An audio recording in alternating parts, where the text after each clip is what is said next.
এই বছর আমাদের ভাটিকান সিটির যিনি রাষ্ট্রদূত বলা হয়, আসলে আমরা বলি উনি হচ্ছেন পোপের প্রতিনিধি। হ্যাঁ, আমাদের যে পোপ, আমাদের ক্যাথলিক মন্দিরের সর্বোচ্চ ধর্মগুরু, আমাদের উনি পোপের প্রতিনিধি হিসাবে, তবে রাষ্ট্রীয়ভাবে তিনি একজন অ্যাম্বাসেডর, রাষ্ট্রদূত। তাহলে তিনি আসবেন এবং তিনি আমাদের সাথে বড়দিনের উৎসবে যোগ দিবেন। যেহেতু তিনি একজন যাজক, তাহলে তিনিও এই আমাদের যে প্রার্থনা সেখানে অংশগ্রহণ করবেন এবং তার শুভেচ্ছা মেসেজ বাণী আমাদের রাখবেন। উনি আসবেন কবে?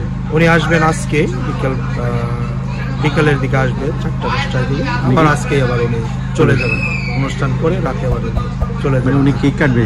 হ্যাঁ, উনি কেক কাটবে এখানে?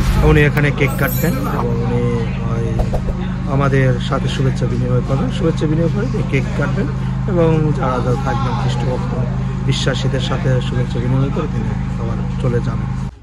সবাইকে বড়দিনের শুভেচ্ছা জানাই। আমি সজল জন পিরিস, শোলপুর ধর্মপল্লী প্যারিশ কাউন্সিলের সহসভাপতি। আসলে এবার আমাদের বড়দিনের আয়োজনটা একটু অন্যরকম।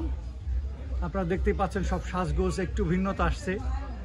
সবচেয়ে বড় কথা হচ্ছে এবার আমাদের ভাটিকান সিটির রাষ্ট্রদূত মহামান্য আর্চবিশপ কেভিন র্যান্ডেল, উনি আজকে 24 তারিখ 8টা খ্রিস্ট থেকে উপস্থিত থাকবেন।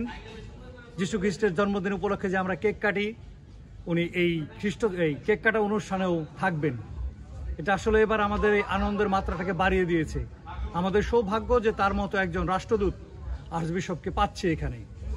আর সার্বিক নিরাপত্তার বিষয়ে এবার খুবই জোরদার করা হয়েছে।